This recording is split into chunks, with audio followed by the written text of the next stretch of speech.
안녕하세요. 예수님은 이렇게 말씀하십니다. 15번째 시간입니다. 어떤 사람이 기차역 부근을 지나가다가 특이하게 생긴 기차를 하나 발견했습니다. 가까이 가보니 거긴 냉동열차라고 쓰여져 있었습니다. 이 사람은 호기심이 많아서 냉동열차는 어떻게 생겼는지 그 안으로 들어가 보았습니다. 그리고 문을 닫았는데 문이 안에서는 열리지 않는 것입니다. 그는 그 속에서 문을 두들겨 보았으나 아무도 그것을 듣지 못했습니다. 그는 굉장한 불안감에 휩싸여서 죽을 수 있다는 공포를 느끼기 시작했습니다. 그러다 그는 자신은 이 냉동열차에 갇혀서 빠져나가지 못하고 얼어 죽을 것이라고 생각을 하고 벽에다가 나는 이제 얼어서 죽는다라고 시작하는 유서를 쓰기 시작했습니다. 다행히 냉동열차는 오래지 않아 사람들이 냉동열차에 물건을 싣기 위해서 문을 열었는데 그런데 그는 거기서 죽어 있었습니다. 그런데 여기서 아주 놀라운 일이 발견되었습니다. 그 냉동열차는 전에 냉기가 남아 있어서 춥기는 했지만 냉동장치가 작동하지 않고 있었던 것입니다. 사람들은 그렇게 춥지도 않은 곳에 사람이 하루 이틀 갇혀서 죽었다는 것에 놀라고 이해할 수 없었습니다. 그리고 그 속에는 산소도 충분했습니다. 그 냉기 때문에 사망한 것이 아니라 그를 죽게 한 것은 공포와 죽음에 대한 염려였던 것입니다. 이 사람은 그렇게 너무 염려하지 않고 공포에 휩싸이지 않았다면 충분히 살 수 있었습니다. 그는 갇혔을 때 열심히 자기가 살려고 노력할 수 있었습니다. 옷을 더 여매고 또 그곳에서 제자리에 뛰기를 하면서 몸의 열기를 뺏기지 않으려고 노력할 수 있었습니다. 만약 그렇게 했다면 점점 몸이 따뜻해지는 것을 보면서 냉동장치가 작동하지 않는다는 것을 알 수 있었을 것입니다. 미리 걱정하고 일어나지 않을 일에 대해서 지나친 염려 속에 빠져들게 될 때 사람을 죽음에 이르게 한다는 것입니다. 우리들도 종종 이렇게 일어나지 않는 일들에 대해서 지나친 공포 때문에 일을 그르치거나 우리의 건강을 해치는 경우들이 있습니다. 예수님은 산상수훈을 통해서 우리의 물질과 우리의 돈에 대한 태도에 대해서 말씀하십니다. 지난번에 살펴본 앞부분에서는 천국의 보물을 쌓아두라 라고 말씀하셨습니다. 그리고 두 주인을 섬길 수 없다는 말씀도 하셨습니다. 뒷부분에 또 많은 양을 할애해서 예수님은 염려하지 말라고 말씀하십니다. 예수님은 사람들이 너무 염려에 휩싸여 있는 것을 보시고 예수님은 그것은 옳지 않다. 특히 하나님의 자녀가 된 그리스도인들에게 그렇게 염려에 사로잡힌 모습으로 살아가는 것은 전혀 그리스도인다운 태도가 아니다라고 말씀하십니다. 그런데 여기서 우리가 좀 당황스러운 부분이 있는데요. 그것은 예수님께서 앞에 말한 그런 불필요한 염려가 아니라 우리 생각에는 꼭 필요한 염려라고 생각되는 것, 그런 것까지도 염려하지 말라고 말씀하십니다. 그러므로 내가 너희에게 이르노니 목숨을 위하여 무엇을 먹을까, 무엇을 마실까, 몸을 위하여 무엇을 입을까 염려하지 말라. 목숨이 음식보다 중하지 아니하며 몸이 의복보다 중하지 아니하냐 라고 말씀하십니다. 예수님은 아주 직설적으로 그리고 아주 단호하게 우리의 염려의 아주 큰 부분을 차지하고 있는 먹고 사는 것에 대해서 염려하지 말라고 말씀하십니다. 저를 비롯한 모든 사람들의 최고 관심은 먹고 사는 문제이고 우리 사람들은 먹고 살 것이 없으면 죽을 수밖에 없는데 예수님은 왜 이렇게 중요한 문제에 대해서 염려하지 말라고 말씀하시는 것일까요? 사람들은 아마 반문할 것입니다. 많은 사람들이 이렇게 먹고 사는 문제에 대해서 매달려서 겨우겨우 먹고 살고 있는데 염려를 하지 말라니요.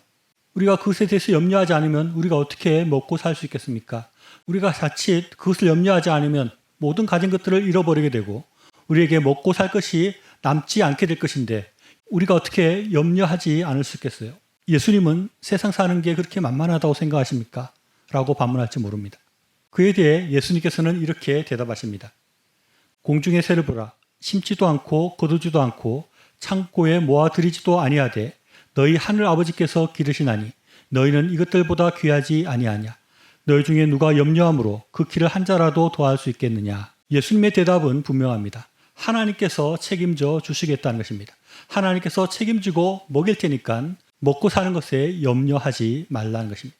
새는 농사도 짓지 않고 그렇다고 쌓아둘 창고가 있는 것도 아니고 저금해 둔 돈이 없어도 잘 살고 있지 않냐. 그렇듯이 하나님께서 우리의 먹고 사는 것도 책임져 주시겠다고 말씀하십니다. 이것은 어쩌면 우리의 신앙의 가장 기초적인 문제일 수 있습니다. 우리가 예수님을 믿음으로 이제 하나님의 자녀가 되었습니다. 그렇기에 당연히 하나님 아버지께서 우리의 먹고 살 것을 책임져 주시겠다는 것입니다. 이것이 우리 기독교 신앙의 기초입니다. 내 삶에 대해서 내가 책임지는 것이 아니라 하나님께서 책임져 주시는 것을 믿는 것이 우리의 신앙입니다. 이것을 믿지 못해서 우리가 지나치게 먹고 사는 문제에 대해서 염려하고 하나님을 아버지로 모시지 않는 세상 사람처럼 먹고 사는 문제에 목을 매지 않으면 굶어 죽을 것처럼 생각하는 것은 지극한 불신앙이고 신앙에 아주 큰 문제가 있는 것이라고 할 수 있습니다. 또 이렇게 말하면 또 반론하는 사람이 있을 것입니다. 사람이 먹고 사는 것이야 요즘 사회보장제도가 잘 되어 있으니 먹고 사는 것은 별 문제가 없겠지만 사람이 어떻게 밥만 먹고 살 수 있습니까? 문화생활도 하고 좀 품위 있고 좀 멋지게 살려면 돈이 있어야 되니까 염려할 수밖에 없지 않습니까? 이런 반론에 대해서 예수님께서는 이렇게 말씀하십니다. 또 너희가 어찌하여 의복을 위하여 염려하느냐? 들의 백합화가 어떻게 자라는가 생각하여 보라. 수고도 아니하고 길쌈도 아니하느니라. 그러나 내가 너희에게 말하노니 솔로몬의 모든 영광으로도 입은 것이 이 꽃 하나만 같이 못하였느니라. 오늘 있었다가 내일 아궁이에 던져지는 들불도 하나님께서 이렇게 입히시거든. 하물며 너희일까 보냐. 믿음이 작은 자들아. 입는 것의 문제는 우리의 문화생활 또는 더 멋진 삶을 뜻한다고 할 수 있습니다. 그런데 주님께서는 그 어떤 사람들보다 하나님께서 더 멋지게 입히시고 더 풍성하고 더 멋진 삶을 우리에게 주시겠다고 약속하십니다. 사람이 아무리 자신을 비싼 옷으로 화려하게 시장하고 멋진 삶으로 만들려고 해도 하나님께서 만드신 백합과 같이 아름다울 수 없고 하나님께서 우리의 삶을 멋지고 화려하게 만들어 주시는 것에 미칠 수 없습니다. 돈이 그리고 돈에 대한 염려가 결코 우리를 풍요로운 삶으로 인도하지 않습니다. 하나님께서 주셔야 행복한 삶을 살 수 있고 풍성한 삶, 아름다운 삶을 살 수 있습니다. 하나님께서 돈이 줄 수 없는 풍성한 삶을 약속하고 있습니다. 우리는 먹고 사는 것, 입는 것 이런 것들을 염려할 필요가 없습니다. 그래서 예수님은 아주 단호하게 이렇게 말씀하십니다.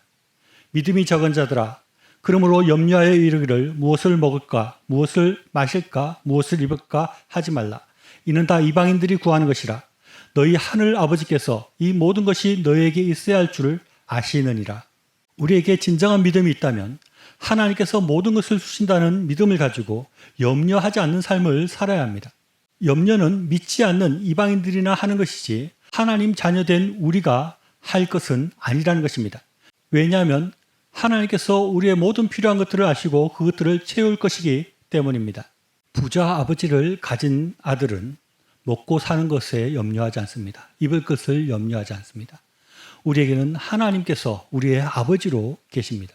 하나님 아버지께서는 우리가 내일 염려에 빠져서 우리의 모든 하나님께서 주신 것들을 즐기지 못하고 괴로워하는 삶을 하나님은 원치 않으십니다. 이렇게 말하면 어떤 사람은 또 다른 반론을 제기할지 모릅니다. 그러면 예수님을 믿는 사람은 내일에 대한 계획도 없이 마치 하루살이처럼 하루하루를 즐기며 아무 생각 없이 살아야 된단 말입니까? 라고 물을지 모릅니다. 그에 대해서 예수님께서는 이렇게 대답하십니다. 너희는 먼저 그의 나라와 그의 의를 구하라. 그리하면 이 모든 것을 너희에게 더하시리라. 그러므로 내일 일을 위하여 염려하지 말라. 내일 일은 내일이 염려할 것이요 한날의 괴로움은 그날로 족하니라. 예수님은 우리에게 내일은 무엇을 먹고 살지? 1년 후에 먹고 살 것이 없으면 어떡하지? 10년 뒤에는 충분히 좋은 옷을 입고 살 형편이 될까? 그런 염려와 걱정에 빠져서 살아갈 것이 아니라 먼저 하나님의 일, 하나님의 의를 구하는 삶을 살라고 말씀하십니다. 하나님을 위해서 어떻게 살아야 될까? 하나님께서 전도하는 것을 좋아하신다고 하는데 나는 어떻게 전도할 수 있을까? 하나님의 소명을 따라서 살아가야 된다고 하는데 하나님께서는 나의 삶 가운데 어떤 소명을 주셨는가? 나는 그 소명들을 어떻게 이룰 수 있을 것인가?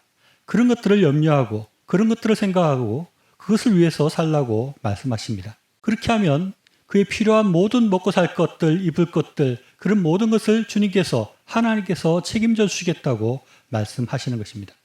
우리에게 지금 어떤 고민이 있습니까? 우리는 지금 어떤 염려에 사로잡혀 있습니까? 그런 것들을 염려할 필요가 없습니다. 하나님께서 이미 우리에게 필요한 것들을 알고 계시고 우리에게 옷이 필요한 것인지 우리에게 먹고 살 것이 필요한 것인지 주님께서는 누구보다도 그런 것들을 잘 알고 계시고 그런 것들을 채우시려고 준비하고 계십니다. 우리에게 그런 염려와 걱정이 필요한 것이 아닙니다. 우리의 신앙생활이 혹시 예수님께서 염려하지 말라고 하는 것들만 생각하고 그것을 위해서 기도하고 그것만을 위해서 살아가는 그런 모습이지는 않습니까? 그런 먹고 살 것들, 세상의 물질만을 위해서 기도하고 그것을 위해서 살아갈 것이 아니라 하나님 나라의 의를 위해서 그의 나라를 위해서 하나님께서 주신 소명을 이루기 위해서 기도하고 그것을 위해서 노력하고 살아갈 것을 예수님께서는 말씀하십니다. 먹고 사는 것에 대한 염려에서 빠져나오지 못하고 좋은 옷 입고 더 잘 사는 것에만 관심이 가득한 우리에게 예수님께서는 이렇게 말씀하십니다. 무엇을 먹을까, 무엇을 마실까, 무엇을 입을까 염려하지 말라. 그런 것들은 다 이방인들이나 구하는 것이다. 하늘 아버지께서 너희에게 있어야 될 것을 아신다. 그러니 너희는 먼저 그의 나라와 그의 의를 구하라. 시청해 주셔서 감사합니다.